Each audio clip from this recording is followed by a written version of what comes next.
ternyata gue juga setuju sama UAS soal ini. Bahwa kalau gue mungkin sebutnya ada unclean spirit, oke, di patung. Ketika patung yang dibuat oleh manusia disembah. Wait. Sebelum lo mau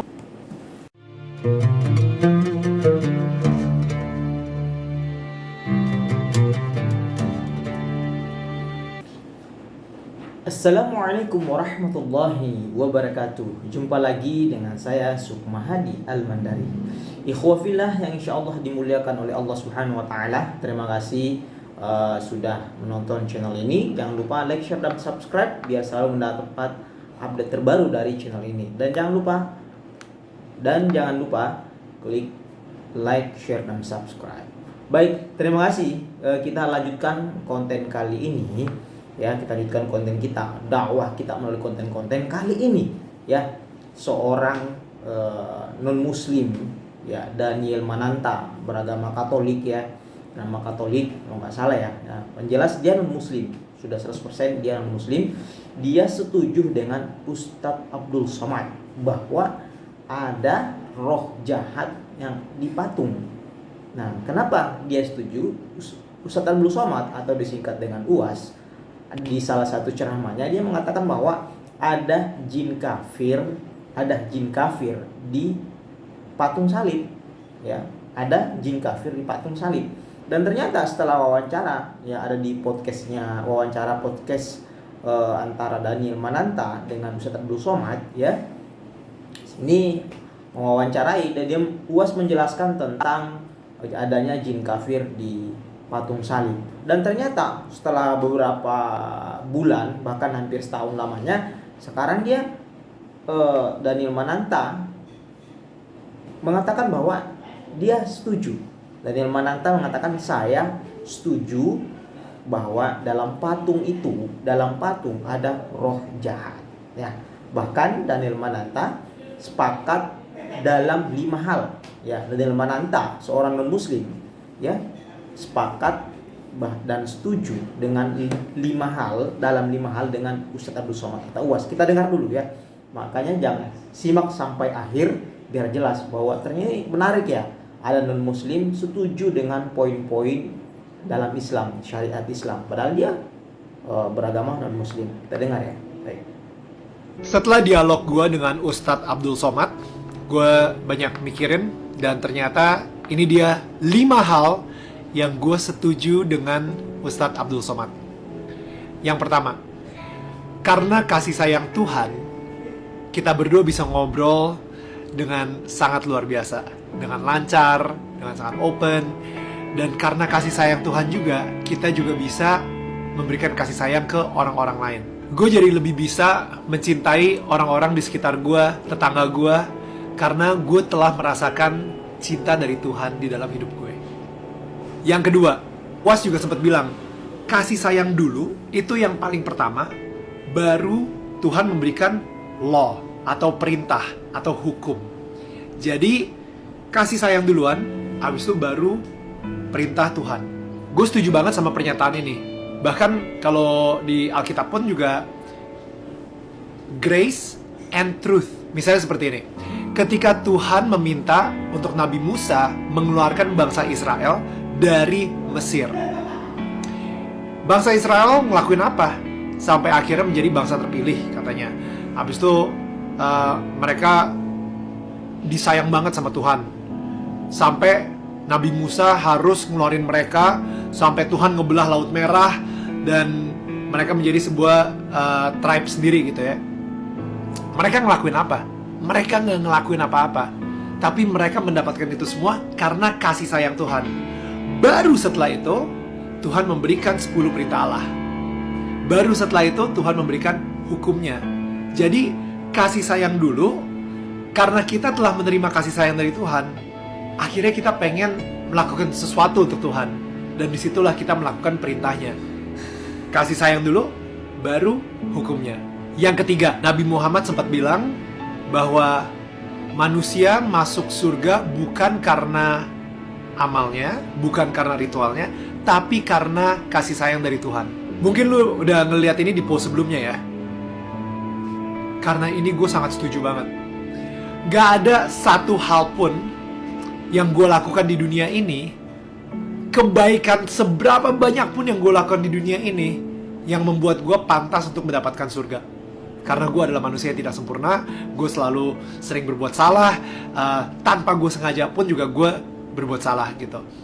Jadi benar-benar kalau misalnya kita bisa masuk surga, itu benar-benar karena kasih sayang Tuhan, by the grace of God. Bukan karena performa gue, bukan karena gue transaksional sama Tuhan. Kalau misalnya gue sering ke gereja, berarti gue masuk surga ya. Bukan karena itu, tapi benar-benar karena Tuhan ingin mempunyai hubungan dengan kita. Makanya Tuhan itu memberikan kasih sayangnya ke kita. Dia membuat kita merasakan kasih sayangnya di sini, sehingga kita bisa merasakan di atas bumi seperti di dalam surga. Karena apa? Gue percaya ketika kita mempunyai kasih sayang, kita akan merasakan surga di atas bumi. Yang keempat, ini gue gak ngira kalau saya ternyata dukun itu lagi hits dibicarakan di luar sana dan lagi viral gitu ya.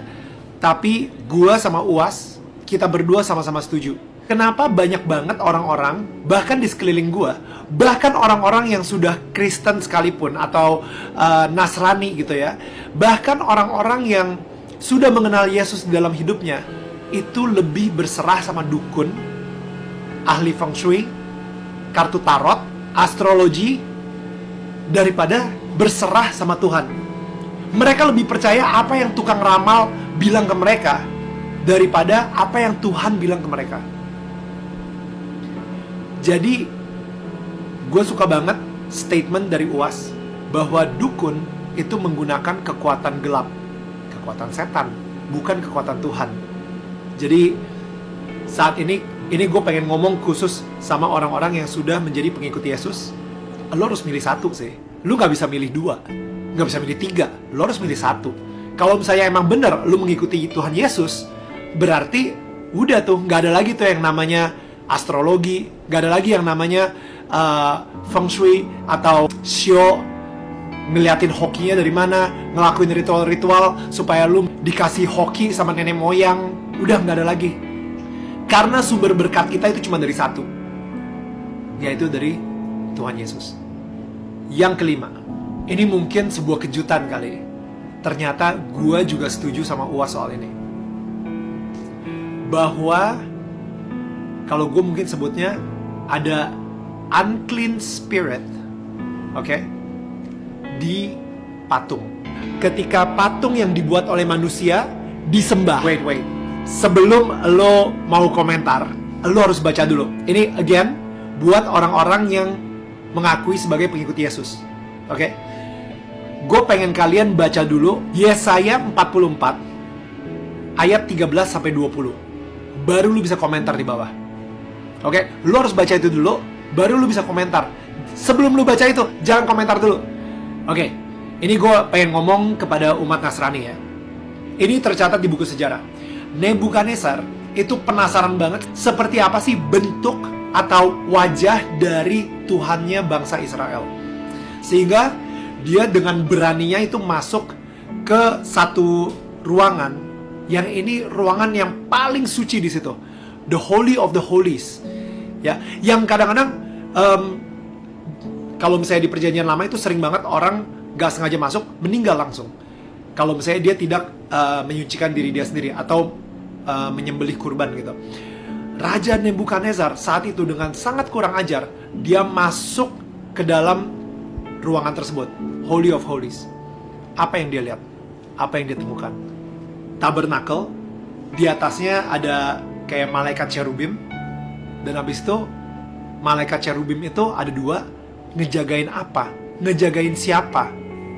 Dia ngelihat kiri kanan, mana bentuk muka atau bentuk tubuh Tuhannya bangsa Israel ini. Mana? Dia nyari-nyari. Gak ada sama sekali. Dan itu dia kenapa Tuhan marah banget kalau misalnya dia dibentuk sebagai patung. Dia dibentuk sebagai berhala. Sekali lagi, coba baca Yesaya 44 ayat 13 sampai 20. Di situ Tuhan sendiri sampai bilang gitu kalau Ini kayu yang lu gunakan untuk membuat patung yang cantik, yang indah, yang ganteng. Dan patung yang sama lu gunakan buat masak, buat bakar kayu untuk menghangatkan badan lo. Dan abis itu patung yang sama yang lu gunakan tiba-tiba lu sembah-sembah. Itu bodoh. Again, bukan gue yang ngomong. Yesaya 44 ayat 13 sampai 20. Right? Jadi di situ gue setuju kalau misalnya ada unclean spirit di patung. Oke. Itu dia 5 hal yang gue setuju dengan UAS di pembicaraan kita. Kalau misalnya lu nggak tahu apa yang gue lagi ngomongin, nonton di channel YouTube Daniel Mananta Network, nonton obrolan kita, dan kasih komentar juga ke kita ya. Tell me what you guys think. Gue di sini pengen ngasih tahu ke kalian bahwa inilah Indonesia. Inilah cara kita bertetangga. Mungkin kita nggak bisa memilih siapa tetangga kita, tapi kita bisa memilih bagaimana kita memperlakukan tetangga kita. So, guys, I hope you like our interview and keep be a blessing to other people and keep be a blessing to your neighbor. Bye. Ikhwafillah, Masya Allah. Itulah tadi poin-poin yang disampaikan oleh Daniel Mananta, orang yang beragama non-Islam, tapi dia menyampaikan poin-poin yang setuju dengan Ustadz Abdul Somad. Dan poin ini juga ada dalam agama Islam, di mana ada kasih sayang Tuhan. Kita masuk di surga itu bukan karena ibadah kita, tapi memang ridhollahi, dengan berkat birahmatillah, dengan adanya rahmat Allah, kasih sayang Allah, ridho Allah, kita masuk ke surga, ya. Dan ada beberapa poin-poin tadi itu saya setuju, ya. Saya setuju beberapa poin, saya setuju. Salah satunya dengan adanya kasih sayang Allah Subhanahu wa taala atau kasih sayang Tuhan semesta alam. Saya kira itu ya. Jangan lupa like, share, dan subscribe. Nanti kita akan bahas lagi ya tentang Daniel Mananta dengan UAS. Terima kasih. Thank you. Wassalamualaikum warahmatullahi wabarakatuh.